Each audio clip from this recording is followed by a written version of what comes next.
युधिष्ठिर महाराज ने कहा, आपके प्रश्न का अनदेखा अनसुना मैं नहीं करूंगा। कीजिए महाराज प्रश्न। आपके प्रश्नों का अपने ज्ञान के मुताबिक उत्तर देकर तब जल पीऊंगा, ले भी जाऊंगा। तो वो बगुले के रूप में जो यक्ष था उसने प्रश्न किया था, पृथ्वी से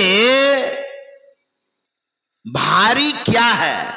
जिस पृथ्वी पर हम लोग रहते हैं, ये पृथ्वी से भारी क्या है? तो युधिष्ठिर महाराज ने बड़ा सुंदर जवाब दिया है, माता गुरुतरा भूमि। माता भूमि से भी भारी है, पृथ्वी से भी भारी है, गौरवमयी है। और पिता के बारे में कहा कि आकाश से ऊंचा क्या है? खात पितुत चरुस्तथा। आकाश से भी ऊंचा पिताजी हैं। देखिए माता के बारे में क्या कहा, पृथ्वी से भी भारी गौरवमयी। हमारे परम पूज्यपाद बाबा का जन्म स्थान है। कल मैंने बताया था कि भगवान श्री राम वाल्मीकि रामायण में स्वयं लक्ष्मण कह रहे हैं कि जननी, जिस माता ने जन्म दिया, जन्म भूमिष्य, जहां पर जन्म लिया, स्वर्गादपि गरीयसी, स्वर्ग से बढ़कर के होती है। गुरु की बड़ी महिमा है। और सदगुरु के बारे में क्या कहा जाए? भागवताचार्य सुखदेव जी महाराज माता के उदर में 12 वर्ष रह गए। पिताजी ने कहा, बेटा मां को बहुत कष्ट होता है, तुम निकल जाओ। पिताजी के बार बार अनुनय विनय करने पर सुखदेव बाबा ने प्रतिज्ञा करवाई। अपने पिताजी भगवान वेदव्यास से प्रतिज्ञा करवाई है, मैं माता के उदर से निकलूंगा, मगर निकलते ही मैं जंगल की ओर चला जाऊंगा भजन करने के लिए। मुझे बहुत डर लग रहा है महाराज, मैं निकलूंगा और माया मुझे ग्रस लेगी। तब सुखदेव बाबा ने भगवान वेदव्यास से प्रतिज्ञा करवाई। भगवान वेदव्यास ने कहा, ठीक है बेटा तुम निकलो, तुमको मैं नहीं रोकूंगा। श्रीमद् भागवत में वर्णन है, सुखदेव बाबा ने जैसे जन्म लिया, जन्म लेते ही नंगोटी पहनी 12 वर्ष का और जंगल की ओर प्रस्थित हो गए। वहां लिखा है, यम प्रव्रजम तमनुपेतमपेत कृत्यम द्वैपायनो विरह कातर आजुहाव पुत्रेति तन्मयतया तर्वभिनेदुस्तम सर्वभूत हृदयम मुनिमानतोष्मि। जंगल की ओर जब प्रस्थित हो गए तो भगवान वेदव्यास पीछे पीछे, बेटा सुखदेव सुनो, बेटा सुखदेव सुनो, अभी तो तुम्हारा जात कर्म संस्कार भी नहीं हुआ है। सुखदेव बाबा ने कहा, आपने प्रतिज्ञा भुला दी। मैंने क्या प्रतिज्ञा करवाई थी आपसे? मैं जन्म लूंगा और जन्म लेते जंगल की ओर प्रस्थित हो जाऊंगा और आप मेरे पीछे पीछे। भगवान वेदव्यास लौट गए और हमारे गुरु महाराज ने सुखदेव जी महाराज के बारे में बड़ा सुंदर कहा है। सदगुरु महर्षि में ही परमहंस देव जी महाराज ने बड़ा सुंदर वर्णन किया है सुखदेव बाबा के बारे में। गर्भ योगेश्वर गुरु बिना लागा हरि का सेव, कहे कबीर बैकुंठ से फेर दिया सुखदेव। इतनी साधना थी, इतना भजन था कि वो बैकुंठ चले गए, जहां भगवान विष्णु का स्थान है बैकुंठ।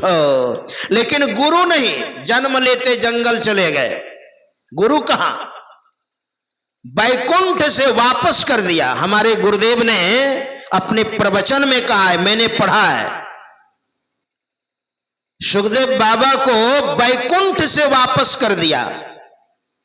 गर्भ योगेश्वर गुरु बिना लागा हरि का सेव, कहे कबीर सुखदेव को, है ना, फेर दिया सुखदेव, वहां से वापस कर दिया। तब सुखदेव बाबा राजा जनक के यहां गए और वहां जाकर उन्होंने राजा जनक को गुरु बनाया। राजा जनक, आप कहेंगे महाराज उस समय राजा जनक थे क्या? वो तो त्रेता में थे। हाँ, द्वापर में थे, त्रेता में भी थे, द्वापर में भी थे। क्योंकि जनक शरीर का नाम नहीं है, जनक पद है ना। जैसे प्रधानमंत्री पद है, प्रधानमंत्री कभी नहीं मरते, वह व्यक्ति मरता है। उसी तरह से जनक, मिथिला की गद्दी पर जो बैठते हैं उसको जनक कहा जाता है, इसलिए द्वापर में भी जनक हैं। और सुखदेव बाबा गए, जनक विदेही गुरु किया, लागा हरि का सेव, कहे कबीर बैकुंठ में जाई मिला सुखदेव। देखिए, और जब गुरु धारण किया और तब जो बैकुंठ गए तो उनका वहां पर स्वागत होने लगा, उनकी प्रतिष्ठा वहां पर होने लगी। देखिए गुरु की महिमा। यानी बैकुंठ भी आप बिना गुरु के जाएंगे ना तो वहां भी आपका सम्मान नहीं होगा। हमारे गुरुदेव ने इस प्रसंग को रखा है। बहुत बार लोग कहते हैं कि भगवान बुद्ध के गुरु कौन थे? एक रत्न सागर ग्रंथ है, उस ग्रंथ में लिखा है भगवान बुद्ध के गुरु, उनकी जो शिक्षा दीक्षा हुई है, शिक्षा गुरु, वो थे अलार कलाम। उनके सदगुरु अलार कलाम नाम के गुरु थे। और जिनसे वेद वेदांत का उन्होंने ज्ञान ग्रहण किया, उनका नाम उद्रराम नाम के महात्मा थे, जिनसे उन्होंने वेद वेदांत का अध्ययन किया है। अलार कलाम सदगुरु का नाम है। बहुत बार लोग कहते हैं उनके कोई गुरु ही नहीं थे। बहुत बार लोग बोलते हैं कि भगवान शंकर के कोई गुरु नहीं। और मैं प्रमाणिक बात कहता हूं, श्रीमद् भागवत आप पढ़िए।